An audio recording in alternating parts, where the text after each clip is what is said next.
All right, so we'll get started here with our second speaker, just to kind of keep us on track.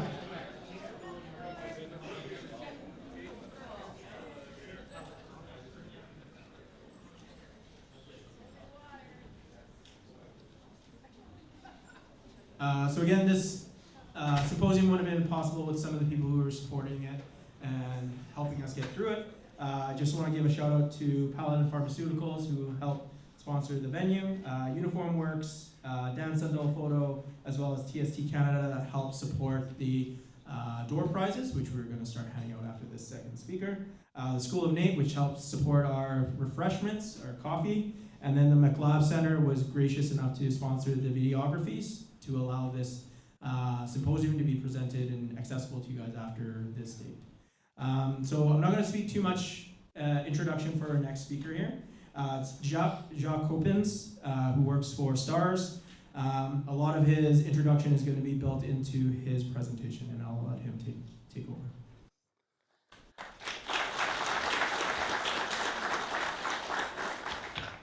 Does this work? Okay. I like to walk, so I'm going to use this lapel mic. I can't thank you guys enough for having me. It's an honor to be asked here for the Leduc's first symposium.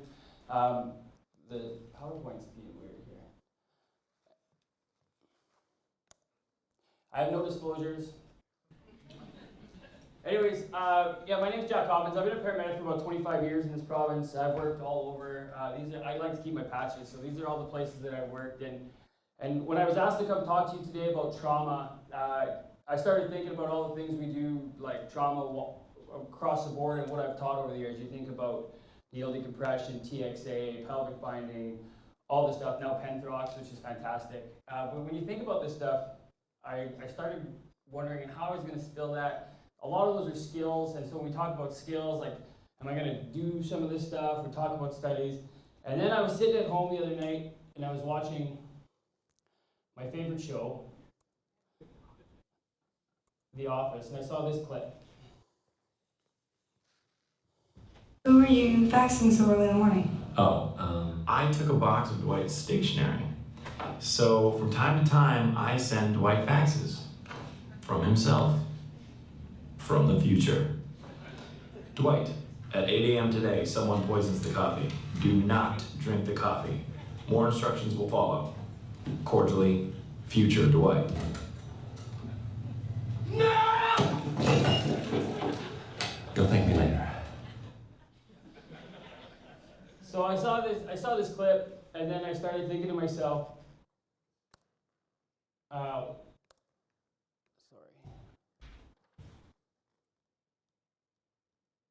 I started thinking to myself, if I could go back from what I know now to myself back 20 years ago when I started, what would I tell myself? What are the things and the tips and the tricks? What are the stuff that I've learned over the years? What are the stuff that I've taught people that I would instill upon them?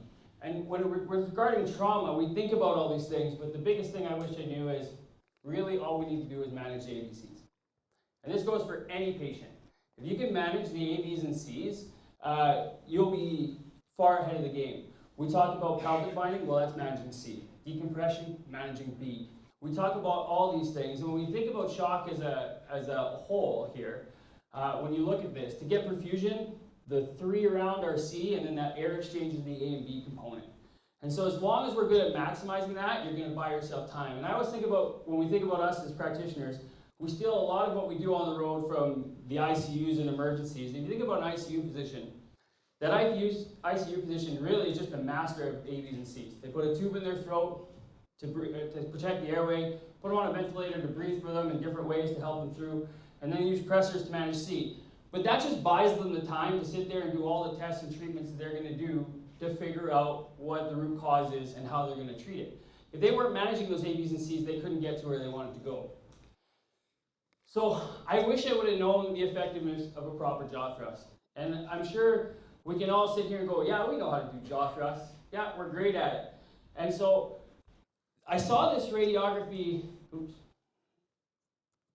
I saw this thing. So this is going to be a radiography image of a head tilt chin lift. So when we're looking at this head tilt chin lift, you're going to see here where the arrows are that is the airway passage that gets created when we do a head tilt chin lift.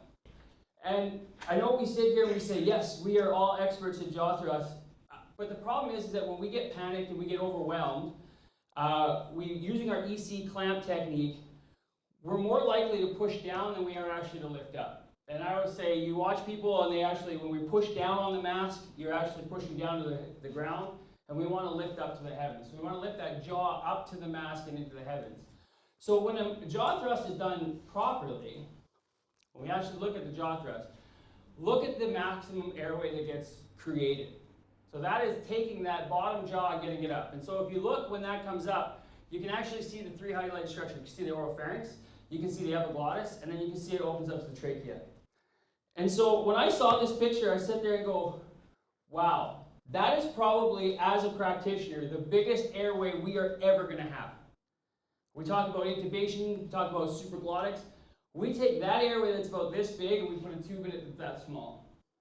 And so if you can't manage an airway or ventilate a patient with a jaw thrust, a good jaw thrust technique, putting those tubes in isn't going to make it any better. And so that's something that I wish I would have known before, that, you know, if I'm not winning that battle of the airway, maybe I need to do just a better jaw thrust or so forth. Going to the next thing, and I'll just show you. Again, a lot of people, when we're holding that mask down, we're holding down. A lot of times we forget to actually push under that angle of that jaw and lift that jaw up. And that's not because we're forgetting it. It's just because how many of us are doing other things? I'm holding the mask, doing this, talking to my partner, looking at the monitor, have you done this, have you done that? And then you sit there and you go, you know, I'm probably not paying the care and attention that I need to on that airway. I wish I would have known that two-person BVM technique saves lives. I really wish I would have learned this a long time in my career, because I have basically managed a lot of airways with brute strength and ignorance over my career, with the one hand thinking I'm doing the best, when in actuality, having two people would be better. And this could be anybody. Anybody can do this. You can get the firefighter, the cop, whoever. Just hold the mask to the face or squeeze the bag. One of the two.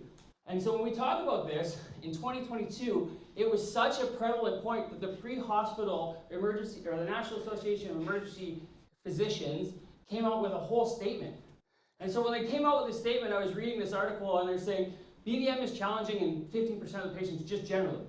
So in 15% of the populations, we're not going to be able to be as effective with a BVM with one hand as we want to.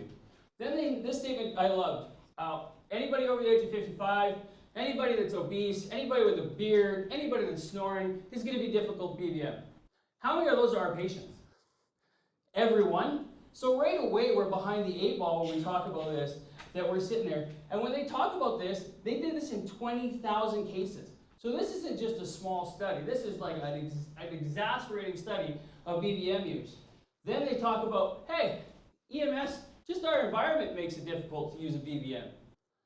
This is a thing that's in our cupboard that we're all familiar with. We all sit there and we go, this is a challenging skill, and who do we usually put on the BVM?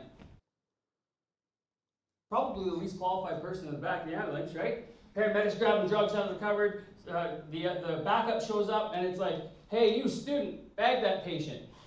Yeah, we're busy. And so this is just something that we think we need to. So we always know that teamwork makes the dream work. All right? So when you're talking about it, this two-person BVM technique, I was like, well, how important is it? Well, in one study, they tested EMS providers for one-handed, 35% of people that bagged that patient. This is on a sim doll. They can measure tidal volumes and stuff. They took EMS practitioners, they put them, they said, use one hand. 35% of us in this room would get tidal volumes. They did two-person BVM technique, 85% of us would get tidal volumes. They tested it on kids. Two-person BVM were able to reach tidal volumes far greater than one person. And then this last study I found was quite interesting. This is out of the States, and they took one group, and they basically said, we just want you to do one-handed BVM. Only 50% of paramedics were capable of getting adequate tidal volume.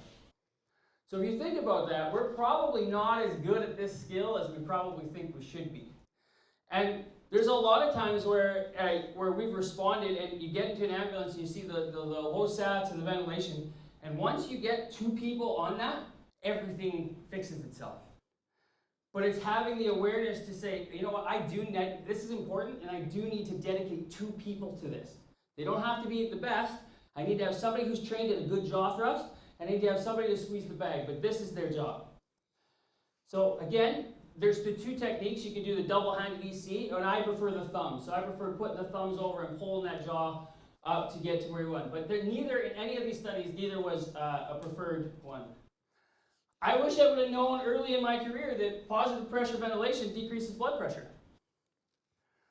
So when we think of the way we breathe, and we think of the way we breathe right now, as we breathe through pressure changes. So my muscles lift my chest up, positive pressure out here, rushing in my lungs, the negative pressure in my lungs inflate. Same as when I exhale, my lungs close, positive pressure changes, the positive pressure in my lungs, and that goes out. When we talk about the circulatory system, what we don't think about is we create that negative pressure in the chest, but the other thing that happens is the abdominal, when our diaphragm goes down, it actually creates a positive pressure in the abdomen. That positive pressure in the abdomen actually forces blood up through the vena cava into our chest cavity. And so that's what happens there. So then with this negative pressure, we actually get a sucking motion, and it's actually pulling blood into the chest. So every time we breathe up, we get this negative pressure, positive pressure in the abdomen. It works like a pump. You know, I need analogies. That's the way I think, that's the way I talk. And I think about that as the hand pump when you're trying to get water. Okay? So every time we breathe, that thing's going, that pump is going. What happens when we stop that pump? We lose prime. And so once we lose prime, we lose pressure. And so in people that are right ventricle dependent, so right ventricular dependent, which are traumas, because if you think about it, they need preload, and where are they usually bleeding? Out their preload, right? So their preload is gone. When we switch to positive pressure, right? Now we have the positive pressure on their thorax, we have the positive pressure in the abdomen, we lose that priming pump effect of that. So we lose that. So that right preload. And if you think of anybody here been for surgery, had a surgery, what's the first thing the anesthesiologist does when they start your IV? They give you a leader. They start opening the fluid, let it buck. Why do they do that? Anybody know? Well, it's because they know as soon as they switch you to positive pressure, you're going to lose preload. So what do? They give you a leader. They give you back the preload. But in our trauma patients, we don't have the tools to give them back that preload. So when we think about intubating these people, supraglottic airways, we have to realize it's not without risk that in doing so, we're going to affect their blood pressure. So although it seems like an airway maneuver, it actually is impacting C. So that's something that we have to keep in our mind. That's not to say don't do it. That's just to saying, hey, we have to have this in our head now that when we're going to do this airway maneuver, we're actually just impacting more than A and B. We're actually going to impact C. So maybe we need to get ahead of it. Maybe before I do this, I'm going to get that fluid going, pressors ready, all that part of stuff. Because when we get that positive pressure, we lose that preload. I wish I would have known that the oxyhemoglobin dissociation curve was more than just a graph in the textbook. Okay? And I'm sure a lot of you guys know this, but when I was taught, and I'm sure a lot of you were taught because I taught some of you, and I've taught a few of you, and I taught you this. I taught you that SpO2 probes read the amount of oxygen bound to oxyhemoglobin. How many people know that? Right? So everybody's like, yeah, what if I told you you're wrong?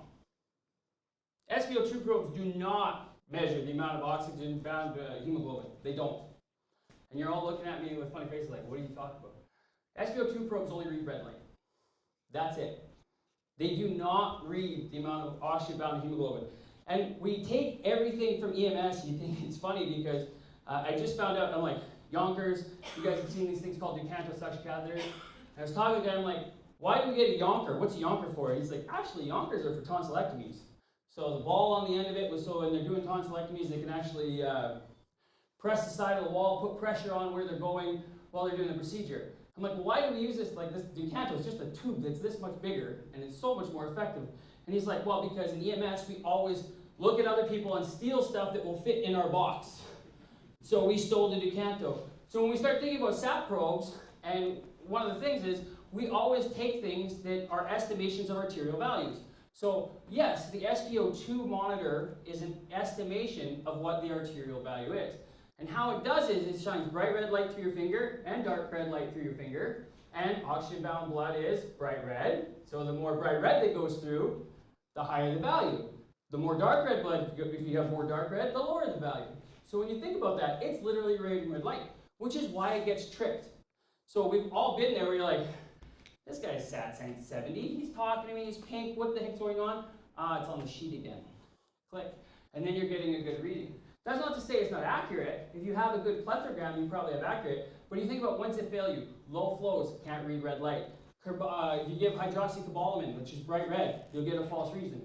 Carbon monoxide poisoning. Why do you get a false reading? Because all it's reading is red light. It's not actually reading that oxyhemoglobin has carbon monoxide on it. And so when you think of this chart, and you're looking at this chart, so this is basically your SAT, and this is the arterial value that we're estimating. So when we think about that. And so when you think about these trauma patients or any patient that you're going to manage in your career, and you sit there, you go, I can't tell you how many, I'm like, I'm pre-oxygenating this patient, 98%, we're good. Well, if you actually look at 98% on that, the arterial value is equal to about 95. If I drop to about 92 on that, my arterial value is about 70, or about 70. So we've dropped 20 points in my arterial value, but I've only dropped 4 points on my SAT probe. Okay? Let's extrapolate that further. If I go down to 70% on here, I'm sitting at an arterial value of about 40%. That would be a terrible bell curve if you were in college. Okay? That would be just terrible. So you're sitting there, we'd all take 70% on an exam. But if I told you that 70 was equal to 40%, we would all go there. So the next time you're looking at that person that's in extremis and you see stats of 70, don't think 70. Think that guy's stats are about 40%. And that will start to trigger the way you think about it. And when you think about this, that's the downside. And that's the reason why when we say, when heart stroke shows 94% for the minimum before we put oxygen on, so if it's less than 94, is because when we're at 94, we're sitting around 60%. So they probably need some oxygen.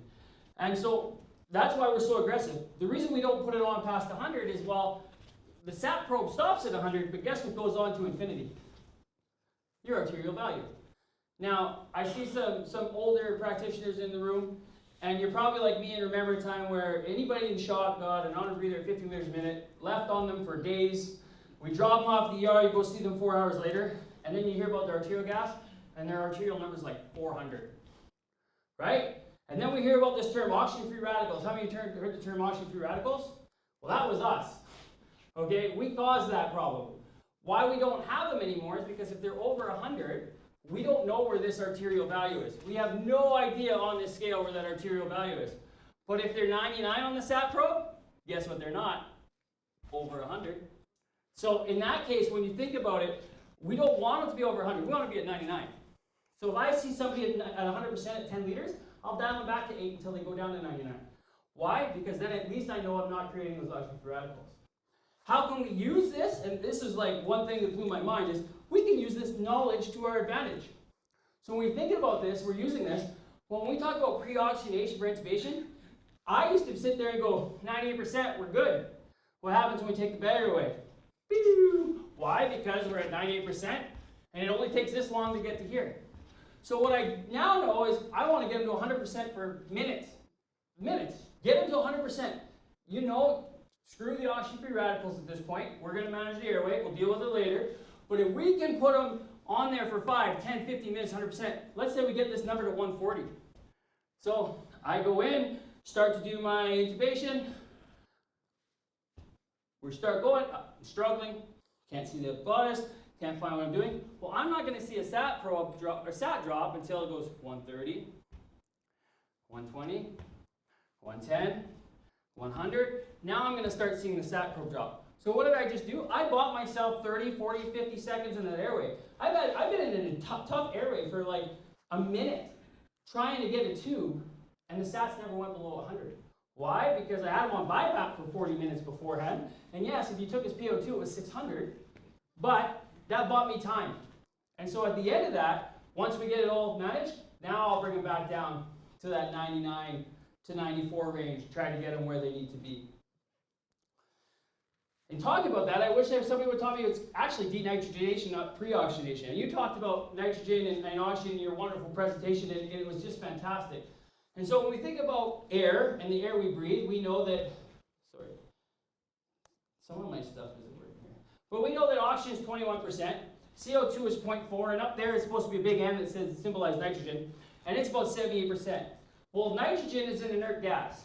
So we're moving 5 liters around in our blood every time, and 21% does. But when we're in shock states, we can be moving up to 13 liters a minute, round and around and around and around. How fast do we think that 21% gets used up? Quite quickly. So what does it start to grab? Nitrogen. And so when it starts to grab nitrogen, can't use it. So it doesn't do anything. So it's our job, instead of having, sorry about that, instead of having this nitrogen at 78%, we want to create 100% oxygenation, or 100% O2 in that alveolar unit. And so when we think about that, there's only 3 things that can do this. There's only 3 things in your ambulance, or in your hospital, or whatever, that can actually increase O2 sats. It's not the bagger. It's not intubation. It's not pulling that bagger out and squeezing it harder. It does not increase oxygenation at all. It doesn't. And people have this fallacy that the sats are low, we need to bag them. It's not that at all. The 3 things that are going to increase oxygenation are FiO2, flow, and peak. That's it. That's all you can do. Your sats are low, don't reach for the bagger. Start thinking about this. In paramedic school, we talk about FiO2 a lot, and I remember making sure that all my students memorize this funny graph. Nasal cannula is 20-40%, simple mass 40 to 60. If you're a non-breather, 80 to 90, 90 to 100. Bag valve mask, 95 to 100. We all know this, okay? So when you think about this, think about why does the patient in front of me, I have 2 patients, same disposition, both, let's say, that trauma patient, put a non-breather on one, stats go up to 100. Put that same non-breather on the next patient, stats stay solid at 88. Why? They're both getting 100% oxygen. I can't give more than 100% oxygen. Well, that's because we forgot about flow. And people are like, flow? What do you mean? You guys are already doing this. We did this in COVID so much that it's just practice now. I show up in so many ambulances. What do you got? Nasal cannula under the non-breather, both at 15 liters a minute. You didn't do anything more than just add flow. That's it. You added oxygen flow to the equation, right? And that's how we're increasing oxygen demand. Why? Because of this thing, dead space. And for paramedics in the room, you guys have been taught throughout your career the VQ mismatch, right? This is the V, okay? V, we talk about the VQ mismatch. We are going to deal with the V. So when we talk about dead space, there's 2 types. There's anatomical and physiological. Anatomical dead space, we're talking about the airways. My oropharynx, my nasopharynx, my tracheas, my bronchioles, they don't participate in gas exchange, although they're a big part of what happens. When you start thinking about obese people, they have more anatomical dead space. When we do bad airway maneuvers, we actually decrease dead space, but we don't use that to our advantage. So there's those type of things. When you talk about physiologic dead space in this realm, you start thinking about the PE, right? We're ventilating, we can ventilate all we want, but we can't. So when we think about this dead space, 1/3 of every breath we give is just dead space. It's not fresh air, it's just old air. It's just gonna sit there. So you give 500 mils, hopefully all these work, you give 500 mils, 150 mils of that is dead space. Okay? So now think about that last asthmatic you had. Breathe like this. And 350 would be good. Okay? 350 would be a good breath. They might be breathing 200, but 1/3 of that. If it's 240 mils, 80 mils is just wasted. So they are only seeing probably at the best 160 mils to their lungs, right? And so how do we get rid of this? Well, we know, and this is a study, so this is what they did, and I'll just explain the study before I get to my point, is they took krypton. Krypton is a radiographic gas. They told somebody, here what we're going to do, we're going to fill you with krypton, we're going to get you to hold your breath. So now they have a visual of all the dead space. So all this bright red is krypton in your dead spaces. That's old gas, not participating in gas exchange. So again, you can see over here, look at all the dead space in your nasopharynx and your oropharynx, down your trachea, and so on and so forth. So what they did, is they took that patient and they had him, hold your breath, we're going to put a high flow nasal cannula on you at 45 liters a minute. So 45 liters a minute, we're going to put this thing on you. Look what happened after half a second. Look at how fast that krypton was washed out of dead space. So what is all that now? Fresh gas. So that's fresh gas. So by giving flow, we are able to wash out that dead space. So now every time I take a breath, 1/3 isn't old gas, 1/3 is now new gas. So I'm getting 100% new gas. I didn't do anything more than crank my oxygen dial. That's all I did, was crank up my oxygen dial. The craziest thing is this is after 1 millisecond, look at the CO2. So the CO2 took that long to get down after the inspired volume. Look how fast we got rid of our CO2, and look how fast we increased our oxygenation. Just by doing that. And you sit there and you go, well, gosh darn it, we should have a device for this. We do. This is OptiFlow. It's all the rage in the emergencies. Everybody's using it. All OptiFlow is a nasal cannula that provides flow. These things go up to 60 liters a minute. 60 liters a minute. And what they do is they just give you liters, and then they're able to dial down their FiO2 on them to get you to that 94, 99%. But all they're doing is adding flow. So when we think about it as practitioners, how, again, can EMS steal this? Because we like to steal stuff. How can we steal it? Well, we do it by putting a nasal cannula under a non-rebreather or a nasal cannula under a BVM. The one thing that I think people don't understand is the power of your wall outlet. So if you think about your wall outlet, what is the max that your wall outlet flows? Anybody have a guess? When you click the ball and it hits the top, what's the max? 30 liters? I heard 30. Actually, it's about 55. Because what we don't realize, it's a visual problem. We crank that ball until it hits the top. Well, all the ball hitting the top does is that's when that meter stopped reading. That's when it's fallacy. But if you think about it, on the back end of it, anybody ever hooked like a CPAP or a ventilator up to it? I've seen people get 1,500, 1,600 mils of 100% FiO2 off a wall outlet, right? Because it can flow way more than what that valve shows us. But we're thinking about that valve. We've done tests, STARS, we tested this because I wanted to know. And we're getting about 50 liters a minute off of each outlet. So that means if you put the nasal cannula and you put that non-rebreather on and you maximize it, back of the ambulance sounds like a jet engine. You're going to get oxygen. Everybody's been thinking clear. The hangover from last night is going to go away. But by doing that, you are now going to give this person 100 liters, probably 100 liters a minute. And people think I'm crazy. I get into ambulances all the time now to help in terrible situations. And they're doing everything right. They got the nasal cannula, the BVM over top, 2-person BVM technique. And all I do is start ripping those things until they stop. All of a sudden, stats are 100%. They're like, we've been dealing with this for 15 minutes. What'd you do? Nothing. All I did was know that dead space is present, and I added flow. So I stole the idea of OptiFlow and put it into the ambulance. They don't make these for ambulances. They're too finicky. But now you know that you guys can copy this. So the next time you're struggling with that person, just think in my head, am I maximizing flow? The other thing that we can add is PEEP. And how many of us, when you started, put PEEP on every bagger? Guilty as charged. Never used a PEEP valve. Couldn't even find it in my ambulance up until about 10 years ago. It was the little red valve in the bag, we never used it. But since COVID, it's standard. Everybody gets a PEEP of 5. Everybody has this positive expiratory pressure. And so how does it work? Well, when we think about it, when you think about PEEP, so that patient that you just had, we had patient A, patient B, we've now maximized them both with flow. But patient B, his lungs, he's still 88%. I can't figure it out. He's got 100 liters a minute on, he's got the non-rebreather nasal cannula. Well, these are his lungs.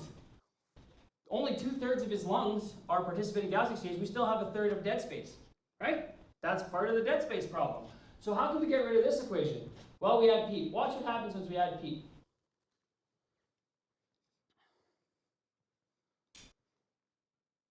Uh-oh, where's my dead space going? Okay, so you add PEEP. This is what we call recruitment. So this is now fully recruited lungs. So now we've added flow, we've added FiO2, and once we do this, we've maximized all the oxygenation that we can do for this patient. And if you're still in trouble, well, Lord help your patient. But at this point, that's what we're going to do. And the question I always get is, well, PEEP causes hypotension. I'm going to do that. Okay, I agree. PEEP does cause hypotension. Look what happened. That big air, lungs are now filling that whole chest, putting pressure on the vena cava. My patient starts to go hypotensive. Turn it off. Watch what happens when you turn it off.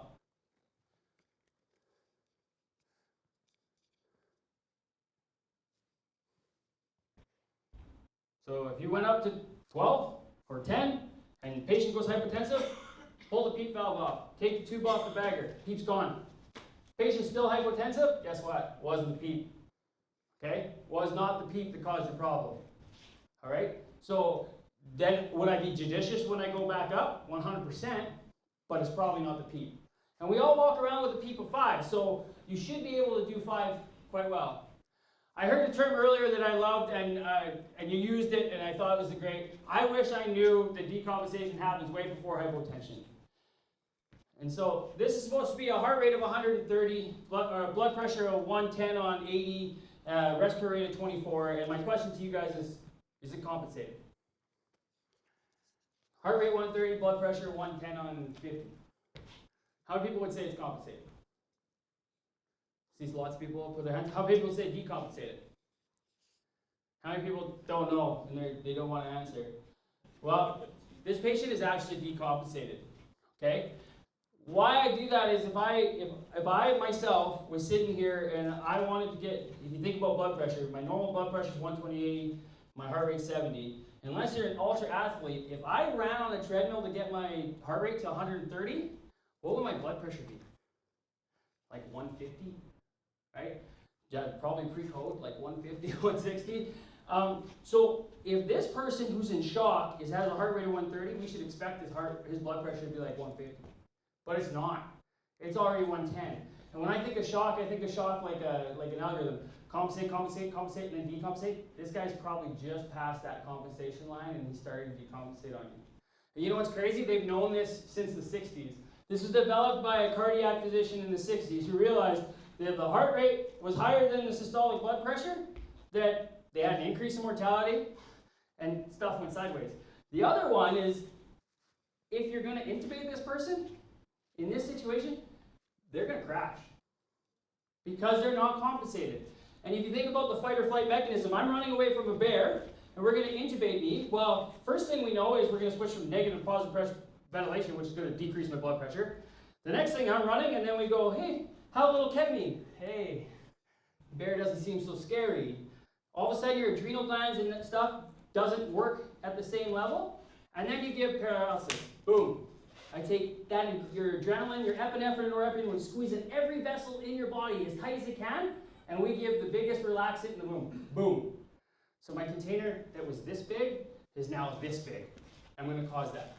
So knowing this, we should be able to pre-treat, right? So knowing this, if I see this, I should probably be thinking, this guy's, yes, I'm not going to lie to you. I've had that patient, I've intubated that patient, and I have chased my tail for 3 weeks after trying to get his blood pressure back up because I didn't have the foresight and the knowledge to sit there and go, this guy's actually not compensated, he's starting to decompensate, so maybe we should give some pressors prior to intubation so that I can alleviate this from happening. So when we talked about that, and again, you talked about it, I wish that I knew that MAP was a more predictive thing than systolic. I taught 90 systolic. Everybody gets over 90 systolic. Well, we talked about our vital signs monitors. Again, stolen from a hospital, put in an ambulance, because why? It fit in the cupboard. And so we do that. How many of you guys know how these blood pressure cuffs actually take your blood pressure? So when they actually take your blood pressure, they don't actually read systolic and diastolic. Hate to tell you this, it's fallacy. These blood pressure cuffs read MAP. That's what they read. That's the number. Then, based on its readings, it puts into a proprietary algorithm and comes up with a systolic and diastolic. That's how it does it. Think about your time you put your arm in at London Drugs. That first little boom you feel in your body, that's your systolic. The big boom, that's the one that takes its reading off, that's your MAP. When that goes away, kind of like listening and auscultating, that's your diastolic blood pressure. That's how it figures it out. And for those of you who watch trends on the back of your monitor, next time, I challenge you, next time you have the blood pressures that are all over the map, Look at your trends, and you'll see your systolic does this, and your diastolic does this, but your MAP is consistent. Why? Because it's the loudest, the biggest beat that it's using to read. And this is confirmed when we fly with patients with art lines in and non-invasive on. The systolics and diastolics don't map. Maps are usually within about 5 to 10 of each other. So it's something to think about. So how do you figure out maps? Well, you got to do some math. It's 2 times the diastolic plus systolic divided by 3. And for those of you who aren't, for those of you who aren't experts, it's a little number in the corner of your thing. And so using that map, and remember when we think about map equals tissue perfusion. So when I sit in there and we say map over 65, the reason why map's important is systolic is your heart at contraction, diastolic is your heart at rest. The map is what the tissues are seeing. So if I have 65, every tissue in my body is seeing that map of 65. My brain, my heart, my lungs.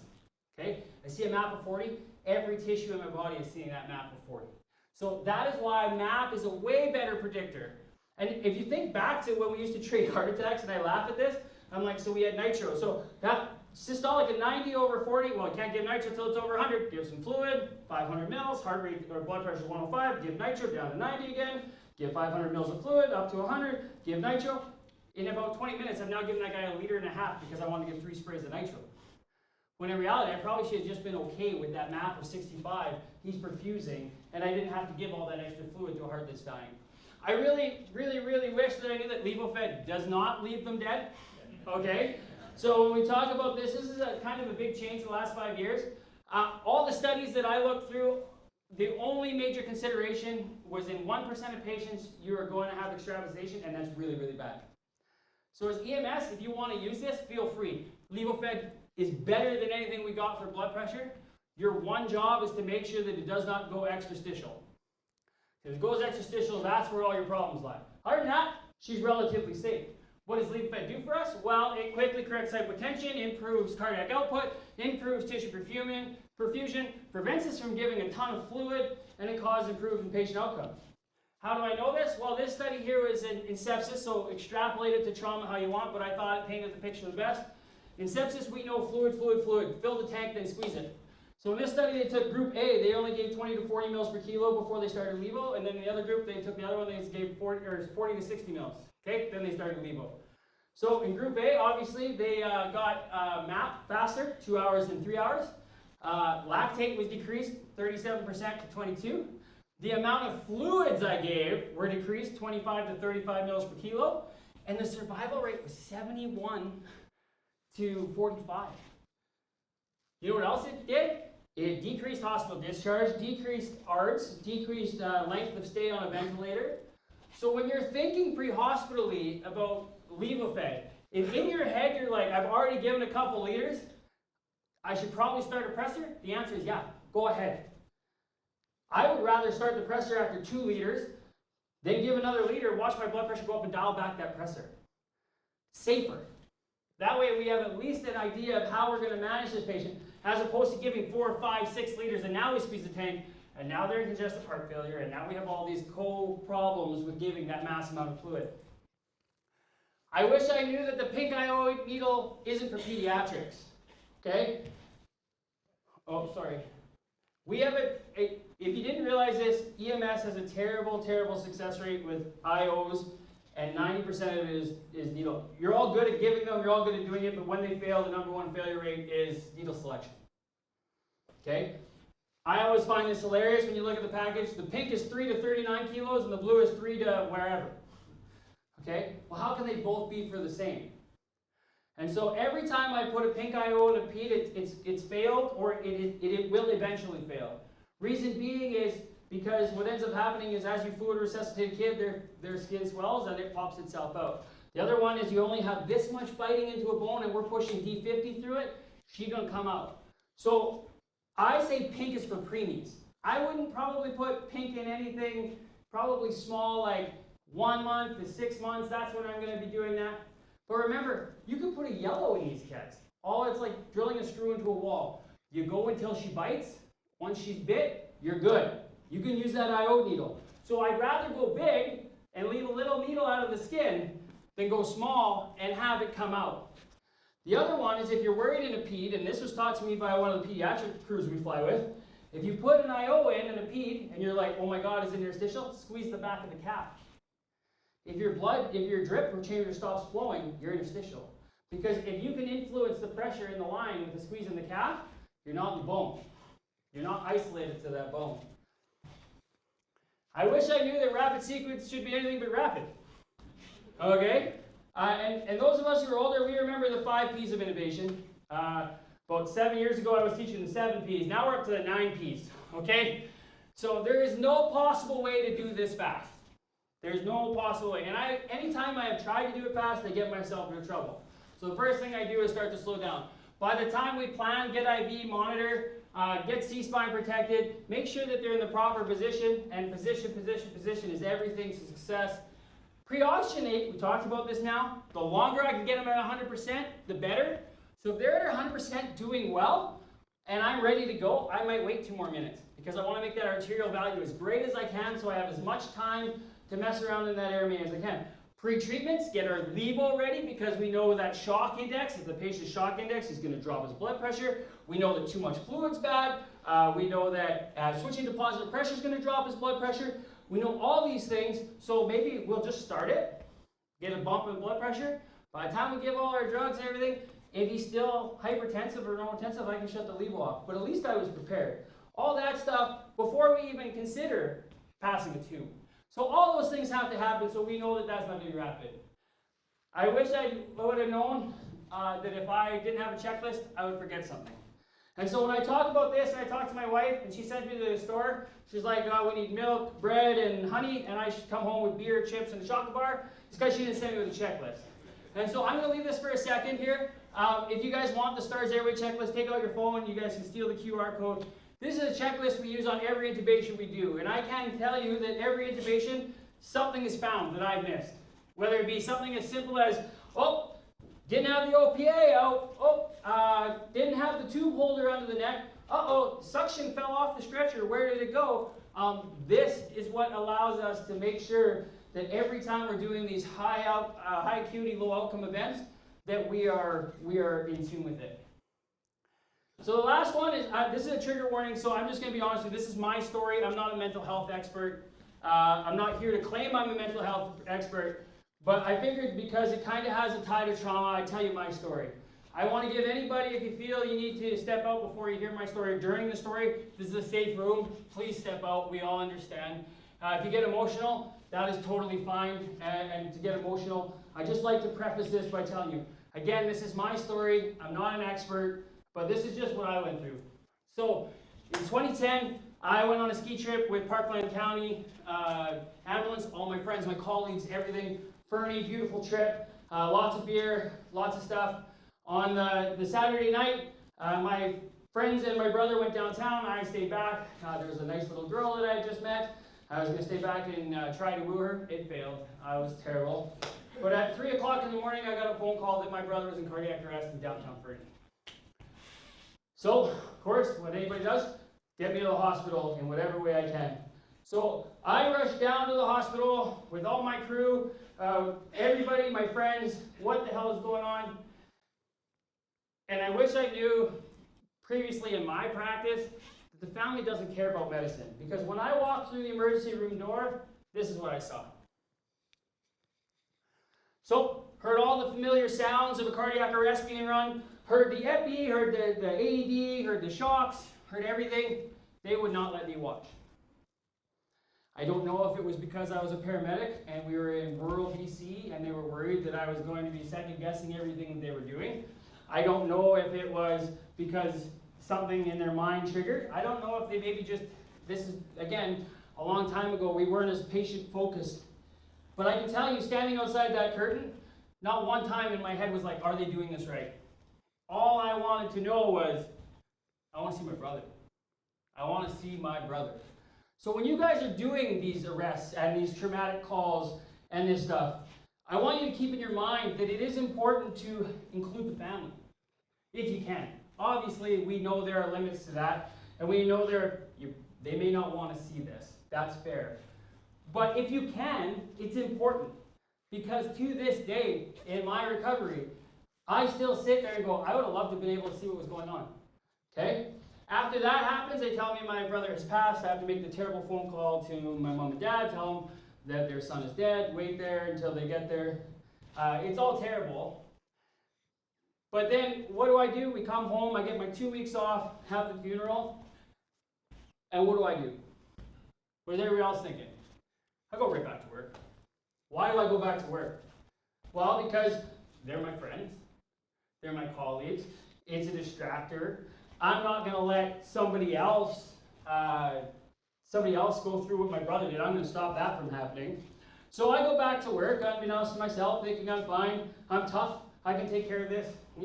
This is back when, of course, a lot of problems got solved around the table with bottles as opposed to in rooms with counselors. So this is what we did.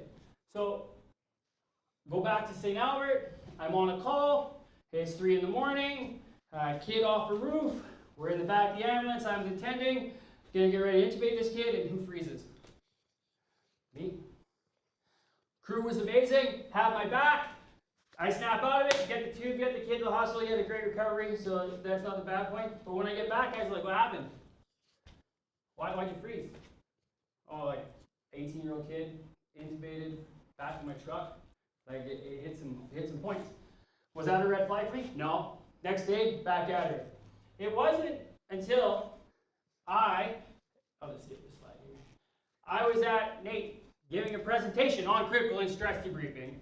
When I was sitting there going, okay, kids, anybody here, you have stress and you find it hard to make decisions, unable to concentrate, you snap at people, your relationships take a dive, you eat too much, can't sleep, wait, you're dependent on alcohol and smoke, and I was drinking and chewing like a son of a gun, cry, can't, not exercise. I'm like, that's me. That's me to a T. I'm like, maybe I should go get some help. So this is where I thank my physician, because he taught me that mental health shouldn't be proactive, it shouldn't be reactive, it should be proactive. And so when I went and saw him, I said, hey doc, I can't sleep, I need a sleeping pill. He said, that sounds great. Can you tell me what's going on in your life? Told him the whole story. He said, well, I'm not giving you a sleeping pill until you go talk to somebody. So I say, all right, I can do that, right? What do? Go to my first meeting, that poor psychologist. Oh man, poor her. You're not going to teach me anything, you're not going to tell me anything. I'm coming in here, I'm only here because I have to do 3 appointments and I get my sleep pills. That's why I'm here. Alright? Terrible meeting. Terrible, terrible meeting. So I went through that meeting, and then it wasn't until I went to the second guy. And this is why I tell people, if it doesn't work the first time, don't give up. Because that person wasn't right for me. I found her abrasive, found her like she was, looked like a know-it-all, the way she talked to me felt demeaning. And then I went to the second guy, and the second guy was like, yeah, reading your notes here, understand you don't want to be here, understand you just want sleep pills, so we got to kill an hour, we should just chat. I said, sure, let's just talk. So he's like, I'm interested, just tell me what happened. I talked, as you guys can imagine, and talked, to the point where he was like, hour's up, you can go now. I left that room feeling the best that I have ever felt in the last 2.5 years. And I was like, maybe this stuff does work. Maybe this is important. And so the first one wasn't for me, but the second one was. And I continue to go to see my psychologist repeatedly. And I do it month after month after month. And sometimes I just go in there and we talk about our families. And sometimes I'll go in there and talk about my family. Sometimes I go in there and talk about a call that I just had. But at least it's there and it's available for me. And you have to do what's right for you. And I'm not here to preach mental health. I'm just telling you my story. So the last thing I'm going to leave you with, and this is something that I feel very strongly about, and I wasn't very good at the beginning of my career, is we always have to remember we all do our best. So when I started, come out of paramedic school, textbook like this, know everything, knew everything, hear stories, I would never do that. Why do you do that? That's dumb. I wouldn't have done that. And then you do this for 20 years and you realize, guess who did it? I did when I was put in that situation. Guess who makes mistakes? I do. Guess who does these things? I do. And so now I go out and I realize that everybody's going to do these things. So it's important to know that everybody's doing their best. Everybody's doing their best. And I hope that when I open the ambulance door from the helicopter and I see you, I portray that you're doing the best you can. We're here to help. We're not here to second guess what you did, how you did, what's it for, how's that for. Our job is just to remember everybody does their best. If I can give you tips, tricks, education, remember the one thing that I love the most about EMS is the roundtables. Come back at the end of the shift, you sit down, there's 12 people around the table, you're all telling your stories, and you're hearing, that's how this guy does it? That's awesome. That's fantastic. Oh, you went through this? I had that once. Let me tell you about my experience. And so that is what I just hope this presentation that I can say to you is just take what you guys have, add something new every time, and remember, everybody does their best. And so if they might have got it wrong, if you can help them do it right the next time, it's our job to step up and say it. If you could take something from them, let them know that their input is valuable, and take what you can away from it. So that is the rest of my speech. I just put the mental health line phone up there. That's not to preach. It's just because if anybody feels that they need help, feel free. It's up there. And I'm willing to take any questions.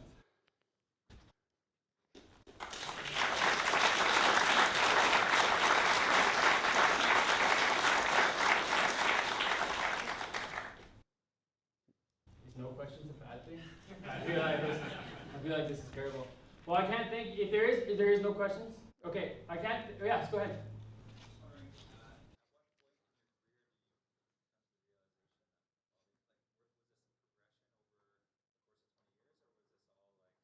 Like the mental health side? Oh no, this is just years and years and years and years of learning and failures and making mistakes and QAs that have, like, get a physician knocking on your door saying, why did you do this? Why did you do this? And to be honest with you, I was an educator. I started back in 26. I was an educator in 2007, and I still educate to this day. And I sometimes just look back at the way I taught people, and it was very paramilitary back in the day when we started teaching. Very, very paramilitary, with not a lot of room for flexibility. Like, you forgot that non-breathing, you failed. And now it's like, well, no, let's just wait and see if when he finally puts that SAT probe on and sees the SATs at 88%, if he can troubleshoot that. Because the ability to troubleshoot that is actually what we do as clinicians. And when we talk about paramedics, we are some of the best troubleshooters in the world. There's nobody that's like, how do I get this 1,000-pound patient up these stairs and out to my stretcher? Cut a hole mold. Sounds great to me. Let's do it, right? So when you think about these things, and so I give these lectures a lot, and I do every time I do something on A, B's, and C's. Doesn't matter if it's a physician, doesn't matter if it's a nurse. They're all like, what? Nobody taught me like that. And I do this lecture so that I can teach you, so that the next time you have a student, you can be like, yeah, as much as FiO2 and PEEP's important, crank that wall, man.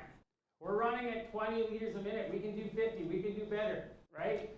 When you're talking about shock index, somebody's like, oh, he's a compensated shock. Nope. Missed the boat on that one. But here, let me tell you why. And let me tell you why this is important. And it's not that we're going to change the outcome. It's that if we can see it come ahead of time, we can get ready for it and get ahead of that. And so that's when I learned. I only do this because these are the things that I've learned over time. And this isn't something that you're going to learn in school. And this is why doctors do like 15 years of in-practice residency, is because you can't see everything. You can't do everything. You get out of paramedic school and you have a textbook and you know this much. Well, you know what? I've learned really quickly that as long as I manage A, B's, and C's, I can pull out my phone and look up the protocol, right? I don't have the dose of phenobarb in my memory. Although I can still tell you the 4 endpoints for kinamide for some weird reason. But when it comes to drugs that I don't use all the time, I don't know the dosages. I don't memorize them. But I do know if I manage A, B's, and C's, and the drugs that I use all the time, norepi, that type of stuff, I can buy myself time to go look up that information. Yes? So going back to what we were talking about, how we're reducing blood pressure and all that through positive pressure. Ventilation, yeah.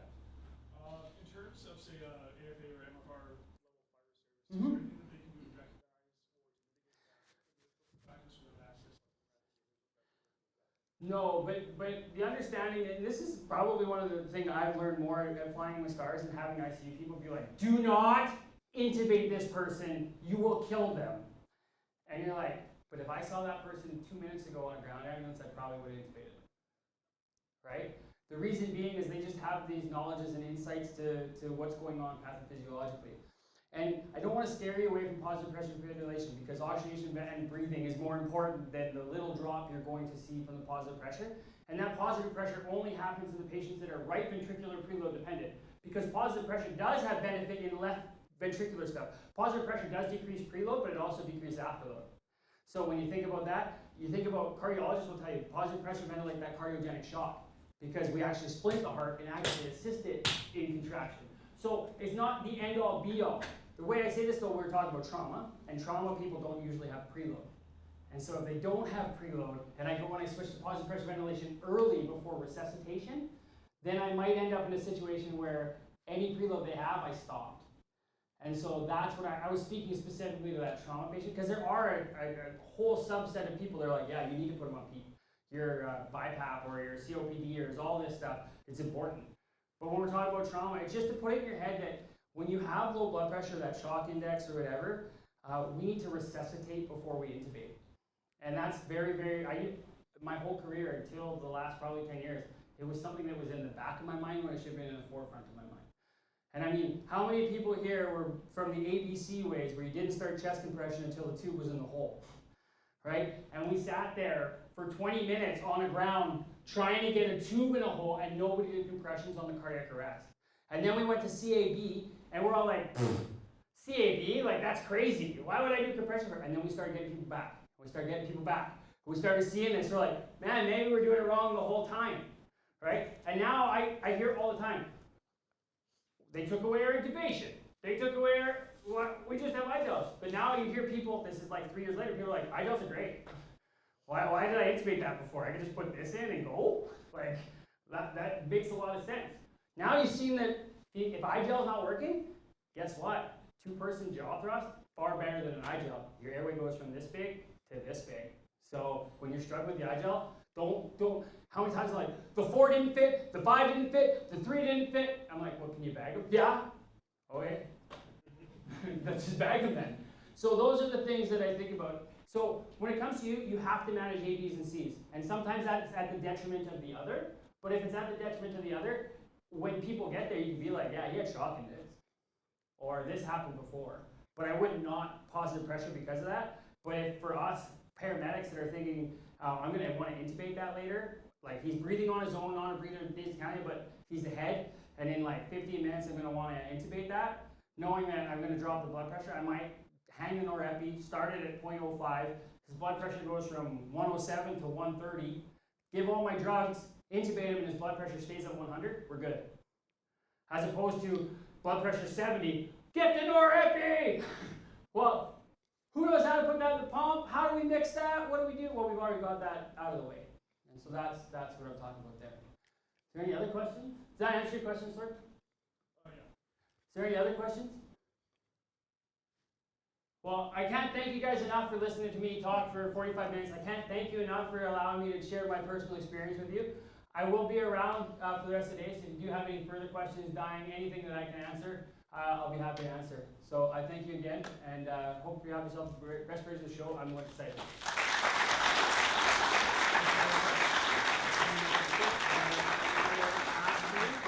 For our first door prize.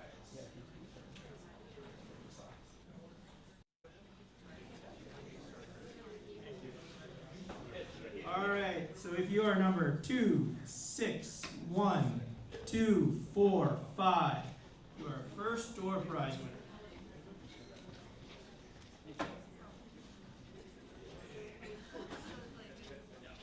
No winners? Did you leave? Oh, yay! You got a door prize from TST. It's a $50 gift certificate, some shears, and a camping first aid kit. All right. Thank you again to Jacques for giving that amazing presentation. We are going to shorten our break just to catch up on time a little bit. So be back in 5 minutes. Loosen your legs, go to the bathroom if you need, and we will start in another 5, please. Thank you.